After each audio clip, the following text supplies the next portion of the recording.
내 하나님 여호와께서 이 40년 동안에 내게 광야 길을 걷게 하신 것을 기억하라. 이는 너를 낮추시며 너를 시험하사 내 마음이 어떠한지 그 명령을 지키는지 지키지 않는지 알려 하심이라. 14절 중간이요.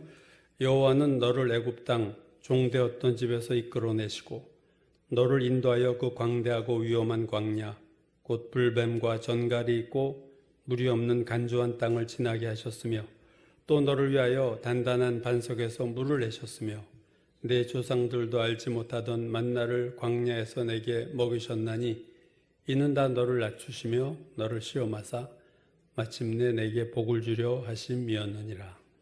아멘. 제 어릴 시절에 유명했던 가수 중에 최희준 씨라고 있습니다. 자꾸 하셨지만 서울대 법대를 나온 인테리 가수였는데 그분이 부른 노래 중에 하숙생이라는 노래가 있죠. 인생은 나그네 길 이렇게 시작되는 감리교 신학대학 초대 학장이셨던 홍현설 박사라고 그래야 되나 목사님이라고 그래야 되나 교수님이라고 그 홍현설이라는 분이 계셨는데 그분 제가 고등부 시절에 정동교회에 와서 여러 번 설교하셨던 것을 저도 들었던 기억이 납니다. 홍현설 그 학장님의 사시던 집이 그 최희준 씨가 부른 하숙생이라는 게 영화로 됐는데 영화의 촬영 세트장이었다고 그래요. 그래서 홍현설 학장이 늘 이 노래를 흥얼흥얼대고 많이 부르셨다고 합니다. 저희 아버님 세대인데 감리교회 마시성을 가진 목사님이 계셨어요. 근데 그 목사님이 그 마목사님이 이 마목사가 아니라 그 마목사님이 하숙생이라는 노래를 찬송가에 넣어야 된다. 저도 마목사지만 그 의견에 반대해요. 뭐 마시성이 희성이고 그 희성 중에도 목사가 적어서 웬만하면 동의를 해드리고 싶은데 이거는 안 되죠. 그 노래가 들어갈 수는 없습니다. 그 반대하는 이유는 그 노래가 세속적이어서가 아니라 그 가사를 보면요 안 되는 이유가 자명합니다. 그 노래가 이렇게 시작해요. 인생은 나그네 길 어디서 왔다가 어디로 가는지 모른다는 거예요. 그러니까 인생이 어디서부터 왔고 인생의 목적지 어디를 향해 가는지 모르겠다. 그리고 계속해서 구름이 흘러가도 떠돌다 가는 길에 그러니까 구름이 흘러가는 거는 바람 부는 대로 구름이 왔다 갔다 하니까 이 방향성이 없는 거거든요. 목표도 없는 겁니다. 그래서 전혀 성경적이지도 않고 그래서 이게 찬송가로 들어갈 내용의 가사는 아니다 그거죠. 그러니까 인생이 나그네 길이다. 이거는 성경적이에요. 베드로전서 1장 1절 이하에서 사도 베드로도 예수 그리스도의 사도 베드로는 본도, 갈라디아, 가바도기아, 아시아, 비두냐에 흩어진 나그네에게 이런 표현을 썼어요. 흩어진 나그네다. 교회들을 당시 소아시아 지방의 교회들을 흩어진 나그네에게 편지하노니 그러니까 그리스도인들은 다 나그네죠. 창세기를 보면 아들 요셉이 제2인자가 애굽의 제2인자가 돼서 이제 그 흉년이 들어 애굽으로 이제 이주를 하는데 그때 그의 아버지 늙은 야곱이 바로왕을 만나는 장면에서 바로왕이 야곱에게 당신 나이가 몇이냐 이렇게 물었더니 그 대답을 이렇게 했어요. 야곱이 내 나그네 길의 세월이 130년이니이다. 나그네 길이다. 우리 조상들의 나그네 길에는 연조도 미치지만 저도 130년 정도는 살았습니다. 그런 대답을 했어요. 인생은 나그네 길이다. 이게 성경적인 거예요. 근데 어디서 왔다가 어디로 가는지 모르겠다. 이건 아니죠. 구름이 흘러가듯 떠돌아다니는 게 인생이다. 그것도 아니죠. 인생을 나그네 길로 보기도 하지만 또한 인생을 항해로 비유합니다. 항해. 여러분 찬송가 중에 이 항해적인 내용이 있는 찬송들이 많아요. 371장 구주여 광풍이 불어 큰 물결이 일어나. 그리고 제가 좋아하는 찬송인데 373장 고요한 바다로 저 천국 향할 때 고요한 바다로 저 천국 향할 때 400장 험한 시험 물속에서 나를 건져주시고 401장 피난 저인 예수여 세상 물결 험할 때, 406장 고난 내 영혼 편히 쉴 곳과 풍랑이로도 안전한 포구, 408장 악한 죄 파도가 많으나, 413장 내 평생에 가는 길 순탄하여 늘 잔잔한 강 같은지. 전부 이 항해를 또 신앙의 삶으로 표현하고 있습니다. 여러분, 인생을 항해라고 할 때 우리가 타고 있는 배는 어떤 배일 것 같습니까? 대형 여객선이겠어요? 아니면 수십 명 타는 중형 여객선이겠습니까? 아니면 혼자서 타는 요트와 같은 배겠습니까? 여러분 어떻게 생각하세요? 사람은 태어날 때 혼자 태어나고 죽을 때도 혼자 죽어요. 가족이 있어도, 아내가 있어도, 남편이 있어도 혼자 와서 혼자 가는 거예요. 즉 인생은 결국은 혼자 가는 길이다, 이렇게 볼 수 있어요. 로마서 14장이 우리가 다 하나님의 심판대 앞에 설 텐데 이렇게 얘기했어요. 14절에서 이러므로 우리 각 사람이 자기 일을 하나님께 직접 고할 것이다. 우리 각자가 하나님 앞에 내 인생을 얘기하는 거예요. 우리 가족으로 묶어서 얘기하는 게 아니고 우리 각자가, 영어에서 each one of us, 우리 각자 하나하나가. 그러니까 인생은 1인용 보트를 타고 항해하는 겁니다. 항해는 항해지만 1인용 보트를 타고 간다. 물론 남편이나 아내와 자녀들과 인생을 같이 살죠. 그러니까 그렇지만 요단강 건너갈 때는 혼자 건너가는 거예요. 아무도 같이 갈 수가 없는 길입니다. 그 길은. 그러니까 비유하자면 요트 대회를 보면 수많은 1인용 요트들이 막 바다에 잔뜩 떠 있지만 사실은 혼자 여행하는 거예요. 그죠? 우리가 여러 사람이 같이 항해는 하지만 우리가 탄 배는 1인용입니다. 내 인생의 배를 탄 거예요.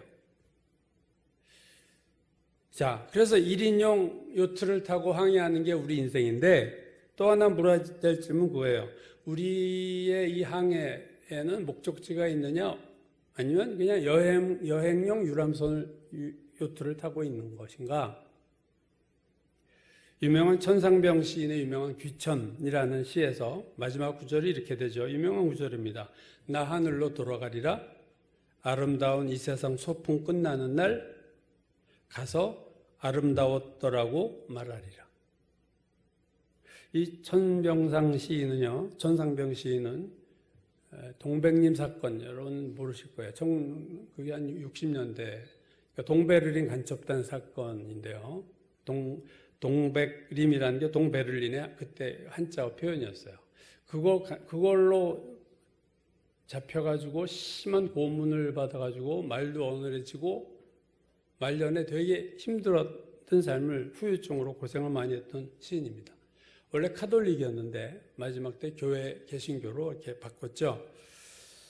그렇지만 하루라도 술을 안 먹고 살지 못할 만큼 간경변이 올 정도로 그는 술을 엄청 매일매일 마셨던, 죽을 때까지 아주 술꾼이었어요.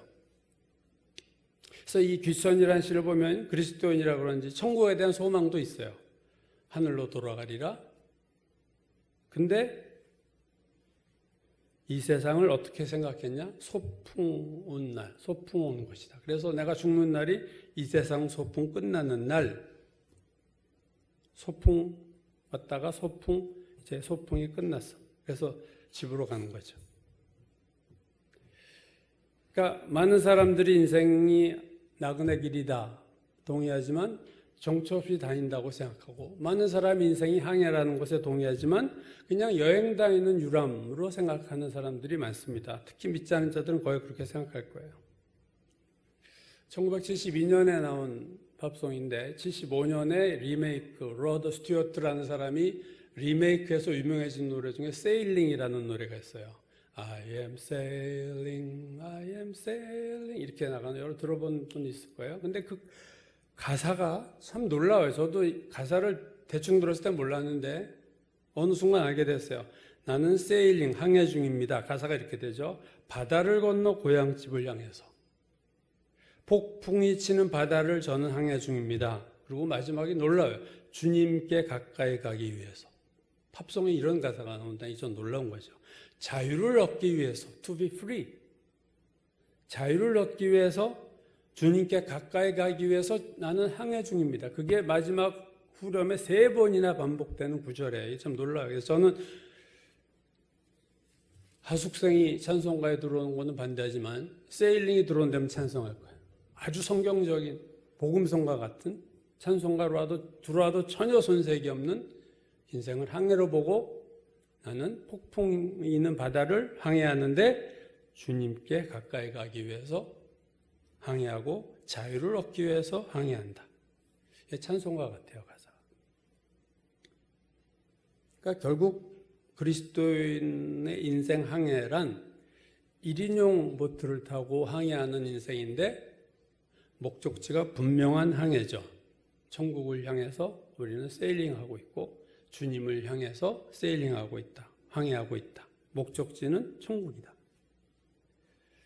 자, 오늘 신명기 8장 본문도요. 인생을 광야 길을 걷는 것에 비유하고 있습니다. 오늘 본문 신명기 8장 2절이 이렇게 시작하죠. 내 하나님 여호와께서 이 40년 동안에 내게 광야 길을 걷게 하신 것을 기억하라. 출애굽 1세대, 애굽에서 노예 생활하다 광야 애굽을 탈출한 1세대는 광야 길을 40년을 걸었습니다. 40년을 걸었는데 걷게 하나님이 걷게 하신 거죠. 근데 하나님 왜 그들로 40년 광야 길을 걷게 하셨는가에 대한 목적이 오늘 2절 후반부에 나오죠. 그 이유는 너희를 40년 동안 광야 길을 걷게 한 이유는 너를 낮추시며 너를 시험하사 내 마음이 어떠한지 그 명령을 지키는지 지키지 않는지 알려 하심이라. 자, 오늘 신명기 8장 2절은 되게 중요한 구절인데 사실 광야 길을 걷게 하신 목적이 2가지가 있어요. 첫 번째는 낮추는 겁니다. 너를 낮추시며. 이스라엘 백성으로 40년이나 광야를 돌아다니게 하신 이유는 그들을 낮추시는 것이 첫 번째 목적이었다. 겸손하게 하는 것이 목적이었다 하는 거죠. 2번째 목적은 바로 그 다음에 나오죠. 너를 시험하사. 자, 테스트하셨대. 너를 테스트해서 끝절이 어떻게 돼요? 알려 하심이라. 테스트의 목적은 뭘 알고 싶으신데 하나님이 무엇을 알고 싶으시냐? 2가지입니다. 내 마음이 어떠한지.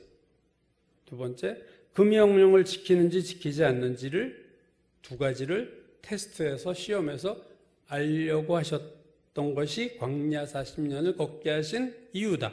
목적이다.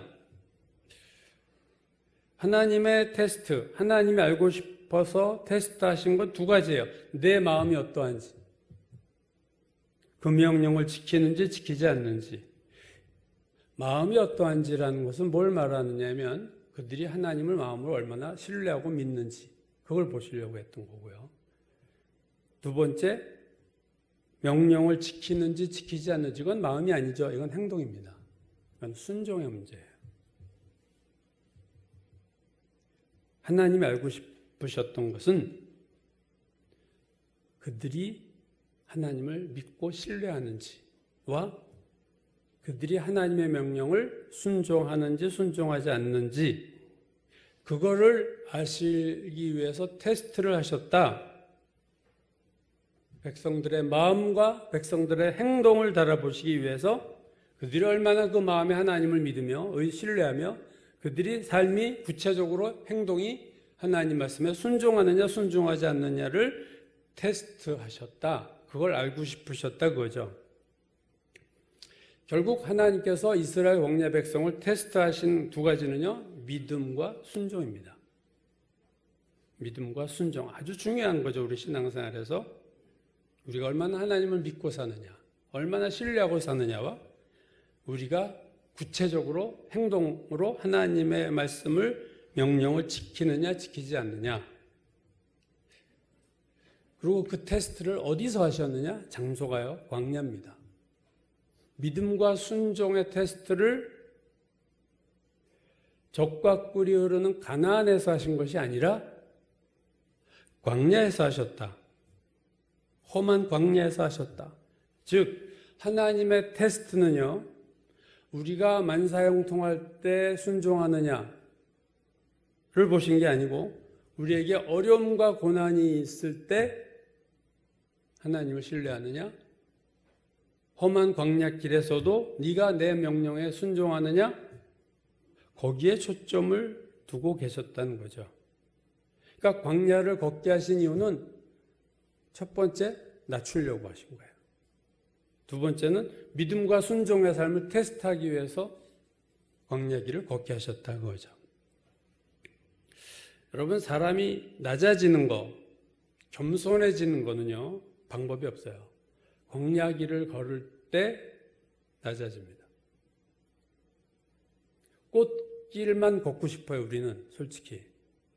이 세상 살면서 꽃길만 걷고 싶지만 꽃길만 걸으면 절대로 낮아지지 않아요. 그 누구도 그렇습니다. 성공의 길을 가면서 낮아지는 사람은 없어요. 지난주에 제가 인내에 대해서 말씀드릴 때 인내를 만들어내는 것이 뭐냐 할 때 인내를 프로듀스, 생산해내는 것이 뭐냐 했을 때 야고보는 시련이다 그랬어요. 너희 믿음의 시련이 인내를 만들어내는 줄 너희가 알미라. 시련이 만들어낸다 그랬고, 바울은 로마서 5장에서 환난이 인내를 낳는다. 즉 시련과 환난이 인내라는 우리의 성품을 만들어내는 거죠. 오늘 본문에 낮아지는 것도 마찬가지입니다. 이 낮아지는 건 저절로 낮아지지 않고 광야 길을 걸을 때 낮아집니다.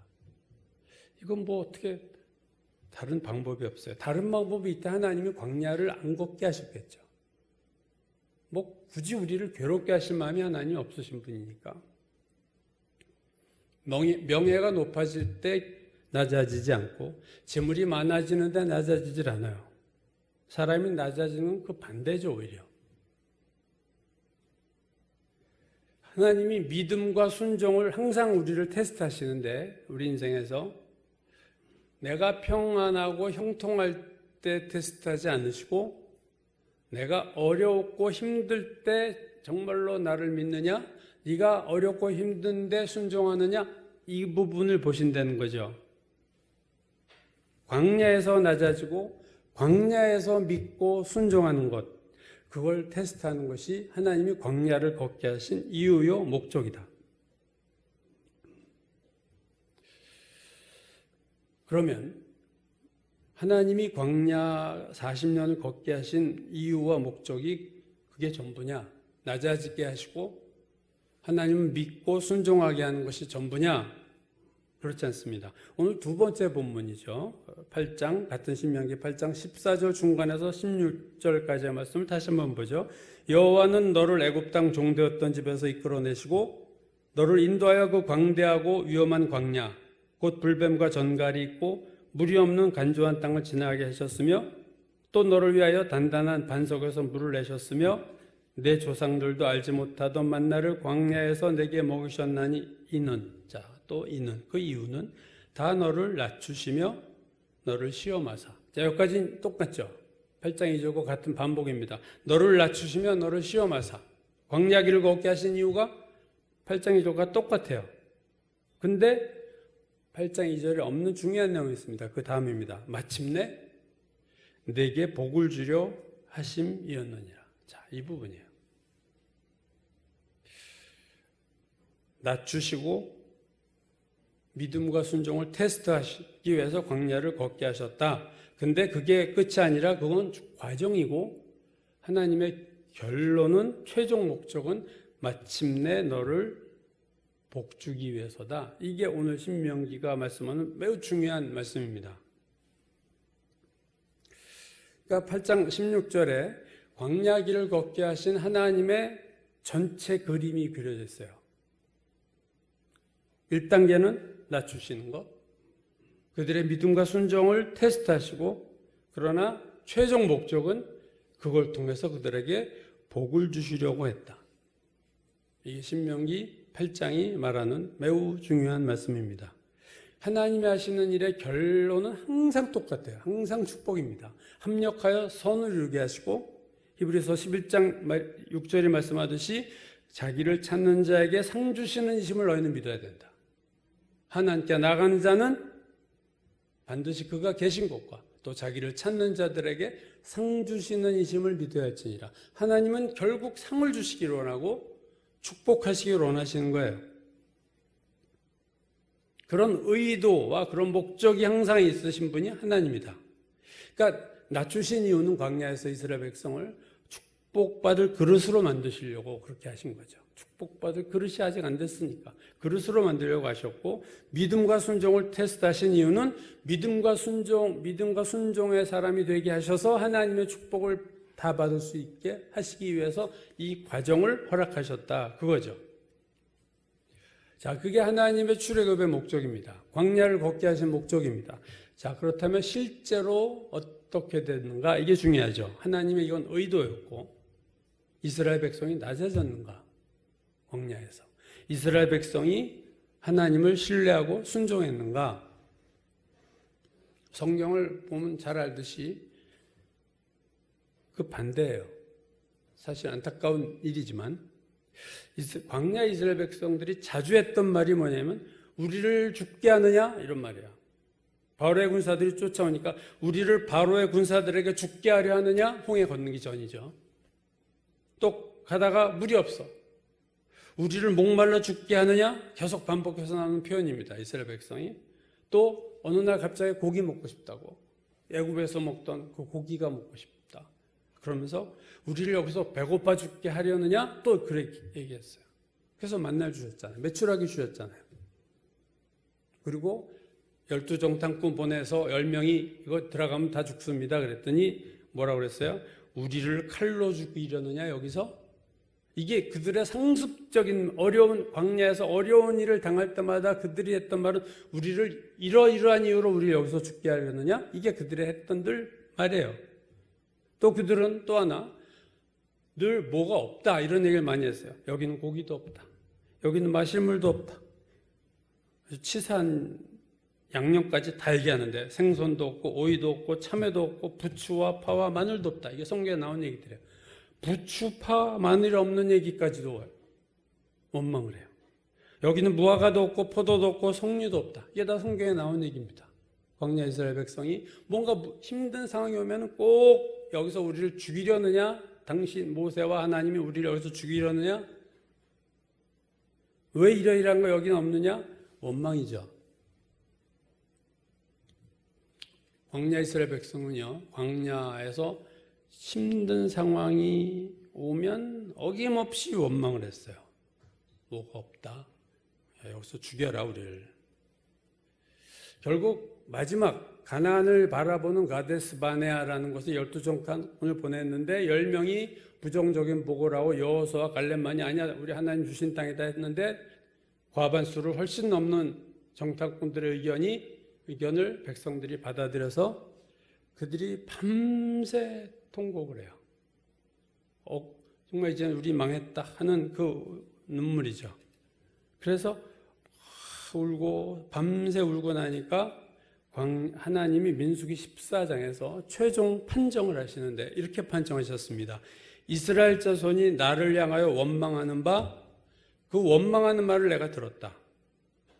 너희 말이 내 귀에 들린 대로 내가 너에게 행하리니 내가 맹세하여 너희에게 살게 하리라 한 땅에 결단코 들어가지 못하리라. 네, 내 귀에 들린 대로 하겠다. 너희들이 못 들어간다고 그랬지. 그게 너희의 믿음이야? 그래, 그러면 그렇게 들어가지 않게 내가 하겠다. 이거 무서운 거죠. 더군다나 전 뒤에 말이 더 무서운데 내가 하나님께서 맹세하여 너에게 살게 하리라고 한 땅에 못 들어가 결단코. 하나님 맹세하셨어요. 너희를 내가 맹세코 그 땅에 들어가게 하려는데 그 맹세를 깨시겠다는 거예요. 하나님이 하신 맹세를 깨고 내가 맹세하여 너에게 살게 하리라 한 땅에 너희는 결단코 들어가지 못해. 그래서 그들이 광야에서 죽습니다. 그러니까 출애굽을 계획하셨던 하나님의 마스터 플랜은요 3단계였어요. 광야 길을 걷게 하시고 거기서 낮추시고 믿음과 순종의 사람으로 만드신 후에 가나안의 축복을 주시겠다는 것이 하나님의 오리지널 마스터 플랜이었습니다. 그런데 그들이 낮아지지도 않았고 믿음도 없었고 순종도 안 했고 늘 원망과 불평만 했어요. 히브리서 3장 17절 이하가 이렇게 말하죠. 또 하나님이 40년 동안 누구에게 노하셨느냐? 그들의 시체가 광야에 엎드러진 범죄한 자들에게가 아니냐? 또 하나님 누구에게 맹세하사 그의 안식에 들어오지 못하리라 하셨느냐? 곧 순종하지 아니하던 자가 아니냐? 이로보건대 그들이 믿지 아니함으로 능히 들어가지 못한 것이라. 가나안에 들어가지 못한 이유 순종하지 아니하던 자들, 그들이 믿지 아니함으로. 믿음과 순종 얘기를 히브리서도 말하고 있어요. 그들이 광야에서 믿음이 없었고 믿지 않아서 못 들어갔고 순종하지 아니해서 안식에 들어가, 그의 안식, 가나안이죠. 하나님의 안식에 들어가지 못했다. 여러분, 구원이 어디까지를 우리가 구원으로 보느냐 할 때 홍해를 출애굽을 하고 홍해를 건넌 것을 구원으로 봅니다. 가나안까지 들어가야 구원이냐? No. 홍해를 건너서 애굽을 떠난 것이 구원이에요. 만약에 가나안에 들어간 것을 구원으로 보면요, 모세도 가나안에 못 들어갔어요. 이스라엘 백성이 여호수아 갈렙 빼고 다 구원 못 받았다 이렇게 말할 수는 없죠. 여러분, 성만찬할 때 우리가 빵과 포도주를 먹고 마십니다. 그게 뭘 상징하는지 아시죠? 예수님의 살과 피예요. 근데 예수님이 자기를 유월절 어린 양이다 이렇게 얘기하셨어요. 출애굽 직전에 마지막 심판이죠. 장자를 치실 때에 하나님께서 이스라엘 백성에 명하신 게 이겁니다. 어린 양을 잡아서 고기는 너희가 먹고 그 피는 좌우 인방과 좌우 문설주에 발라라. 그러면 죽음이 너희를 패스오버 넘어가리라. 유월절이 거기서 나온 거죠. 여러분, 그게 구원의 상징입니다. 우리가 예수의 피가 있으면 죽음이 우리를 패스오버, 6월에 넘어가는 거예요. 그러니까 예수님이 6월절 어린 양이 되셨다. 고린도전서 5장 7절 바울이 너희는 누룩 없는 자인데 새 덩어리가 되기 위하여 묵은 누룩을 내어버리라. 우리의 6월절 양 곧 그리스도께서 희생되셨느니라 이렇게 말씀하고 있어요. 6월절 양이에요, 그리스도가. 그러니까 광야에 6월절을 지나고 광야에 들어간 사람은 다 구원받은 사람들입니다.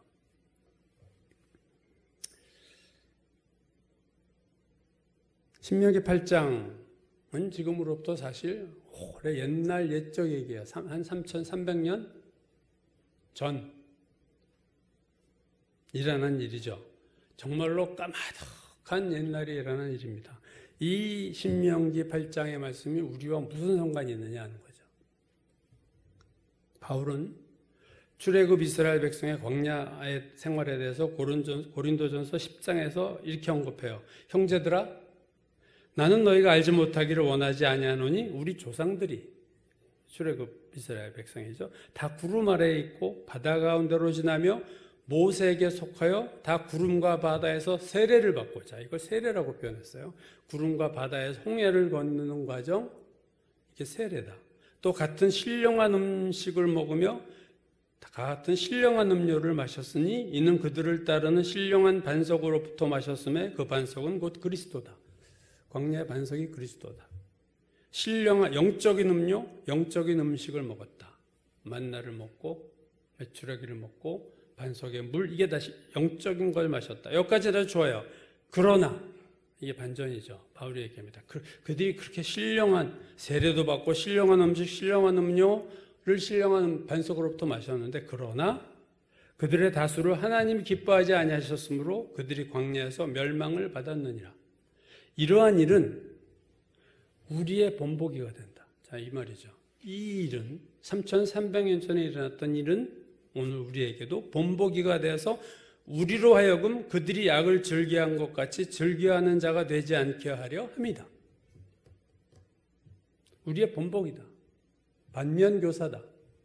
저렇게 하면 안 된다. 그래서 보여주기 위해서 기록된 거다. 그러면서 그 아래에서 고린도전서 10장에서 계속 이렇게 얘기해요. 그들 중에 어떤 사람들이 음행하다가 하루에 23,000명이 죽었나니 우리는 그들과 같이 음행하지 말자. 적용이죠. 그들 가운데 어떤 사람이 주를 시험하다가 뱀에게 멸망하였나니 우리는 그들과 같이 시험하지 말자. 그들 가운데 어떤 사람들이 원망하다가 멸망시켰는 자에게 멸망하나니 너희는 그들과 같이 원망하지 말라. 이게 다 적용입니다. 현재. 그들과 같이 하지 말아라. 이 말은 출애굽 사건이 오늘 우리에게 그대로 적용이 된다는 말씀이죠. 그 다음 절에서도 결론을 이렇게 해줬어요. 바울이 그들에게 일어난 이런 일은 본보기가 되고 말세를 만난 우리를 깨우치기 위해서 기록됐다. 출애굽은 오래전 얘기지만 말세를 만난 우리를 깨우치기 위해서 하나님이 이 사건을 기록시키셨다. 우리에게 필요한 말씀이다. 그러니까 출애굽 사건은요, 일회적인 사건이 아니에요.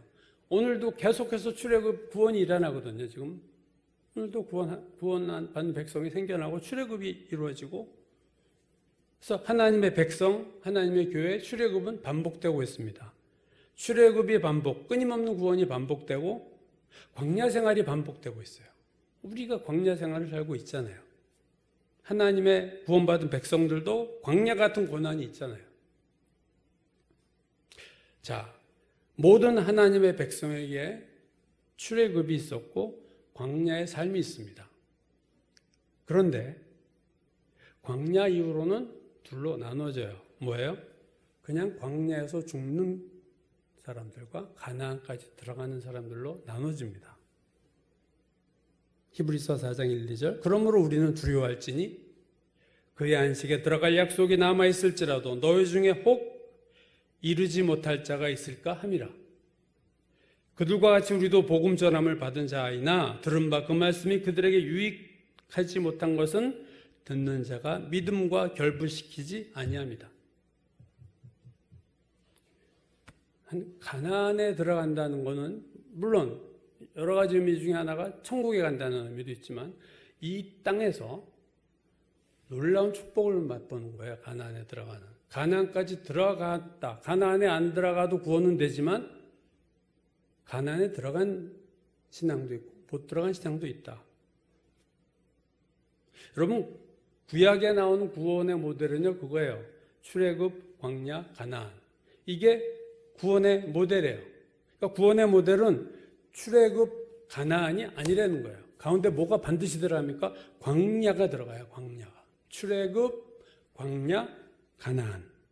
우리는 출애굽에서 가나안이 좋겠죠. 애굽 벗어나서 그냥 다이렉트로 가나안에 들어가서 적과 꿀이 흐르는 복을 누렸으면 좋겠는데 하나님 그 중간에 광야를 두셨다. 왜요? 광야가 반드시 필요하기 때문에. 왜요? 그래야 하나님의 자녀들이 낮아져요. 그리고 그들의 믿음과 순종을 그 광야에서 배우는 거예요. 오늘 신명기 말씀을 통해 우리가 얻는 교훈은요, 광야 인생을 우리도 살고 있는데 이전 이스라엘 백성처럼 하나님 우리에게서 오늘 여러분과 저에게 세 가지를 보시는 거예요. 첫째는 낮아지고 있는가, 낮아졌는가. 예수 믿으면서 낮아지는가. 또 하나 하나님 신뢰하고 사는가.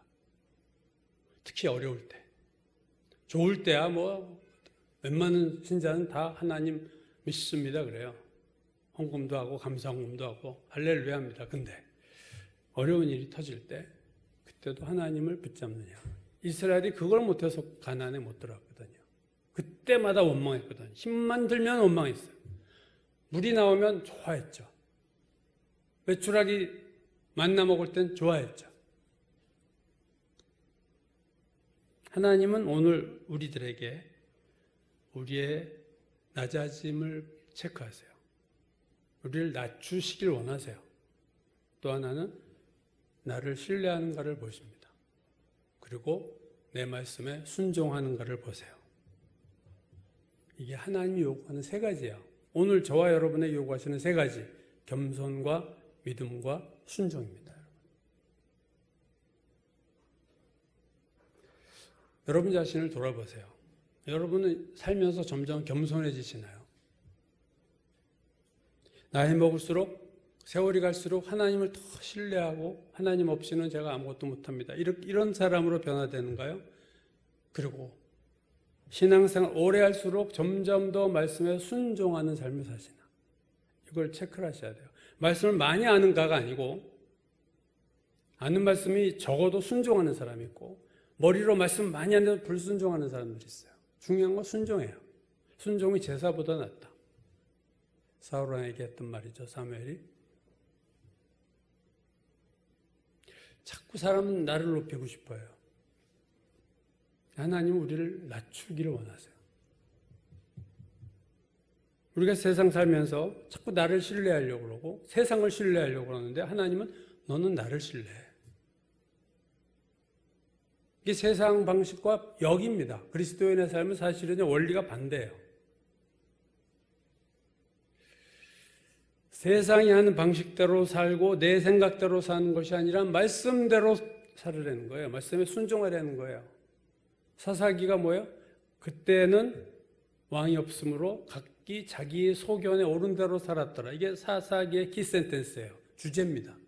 사사기 시대는 영적 암흑기라고 불렸는데 그 이유는 뭐냐? 그들이 자기가 옳다고 생각하는 대로 살았어요. 순종한 게 아니고. 오늘도 여러분 얼마나 우리가 세상을 따라갑니까? 순종 하나님 말씀에 어긋나는 세상 법칙이나 세상 관습이나 세상 다른 사람들이 다 그렇게 사니까 어쩔 수 없이 눈치 보다가 그냥 따라가는. 하나님은 우리의 겸손함을 만드시기를 원하고 우리가 믿음과 순종의 삶을 테스트하시는데 광야에서 테스트하신다. 왜요? 그 사람의 진짜 모습은 광야에서 드러나기 때문에 그래요. 평범한 삶에서는요, 그 사람 삶을 볼 수 없어요. 그냥 인사하고, 아, 그래요. 뭐 이런 얘기는요, 백날 해도 그 사람 모르게 되어 있습니다. 근데 이해관계가 한번 서로 엮일 경우나 또는 어려운 상황이 되면요, 그 사람의 밑바닥이 보이게 되어 있어요. 마음 중심이 드러납니다. 하나님은 중심을 보신다. 사람은 외모를 보거냐. 우리는 그냥 겉에 보고 그 사람 착한 것 같아. 그 사람 참 인상 좋아, 호감 가. 뭐 이 정도인데 하나님은 그런 거 안 보시고 중심을 보고 밑바닥을 보신다. 그 속에 하나님을 신뢰하느냐. 그리고 구체적으로 말씀에 순종하는가. 여기는 우리들은 다 나그네 길을 가고 있고 영적인 항해를 하고 있습니다. 우리는 다 성경 말씀대로 나그네요, 길 가는 행인이에요. 이 세상은 그냥 지나가는 길입니다. 고향이 아니에요. 우리의 시민권은 하늘에 있고 우리의 본향은 하늘나라다. 그래서 아브라함이 멀리서 하늘의 본향을 사모하고 기다리고 찾았다. 히브리서 그렇게 얘기하죠. 그 옛날 살았던 아브라함이 하늘의 소망을 갖고 살았어요. 그가 돈이 많았어도 그는 교만하지 않았던 이유는 그의 소망이 이 땅에 없었기 때문에 아브라함은 부자였지만 겸손했습니다. 우리가 지금 있는 곳이 광야입니다. 여러분 잊지 마셔야 돼요. 이 세상이 너무나도 꿀 같고 이게 적 같고 우리는 가나안 같은 사람이 있을지 모르겠지만 이 세상은 광야입니다. 여러분 이걸 우리 잊으면 안 돼요. 그리고 이 광야에서 하나님이 우리에게 원하시는 건 세 가지다. 나의 겸손함과 나의 믿음과 나의 순종이다. 그래서 예수를 믿으면서 내가 점점 겸손해지고 나에게 믿음이 생기고 내가 순종하는 삶이 많아지면 여러분 제대로 잘 가고 있는 길이에요. 그 길은.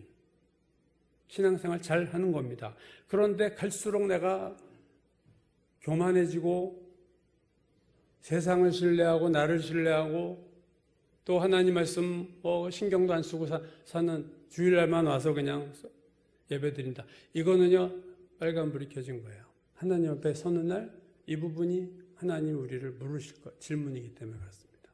네가 겸손하게 살았냐? 네가 나를 신뢰하고 살았냐? 내 말씀에 순종하고 살았느냐? 이 세 가지를 물으실 거예요. 그때 우리가 대답할 말이 없다면 얼마나 당황스럽겠습니까? 돈이 없어도 명예가 없어도 겸손함과 믿음과 순종은 우리가 갖춰야 됩니다. 그게 진짜 축복받은 사람이고 그 사람이 정말 가나안의 축복을 누릴 수 있고 이 땅에서 풍성한 하나님의 영적인 축복까지 누리고 하나님 나라에 갈 수 있는 거죠. 오늘 광야를 걷게 하신 하나님의 목적과 의도를 생각하면서 실패한 광야 이스라엘 백성을 보면서 우리가 반면교사로 삼아 말씀을 만난 우리를 깨우치기 위한 그 사건을 잘 기억하면서 나의 광야길을, 나의 항해하는 이 길을 목적지까지 순항하고 하나님 원하시는 삶을 이 광야에서 사는 것이 하나님의 우리를 향하신 뜻이고 내 목표가 되어야 될 줄로 믿습니다.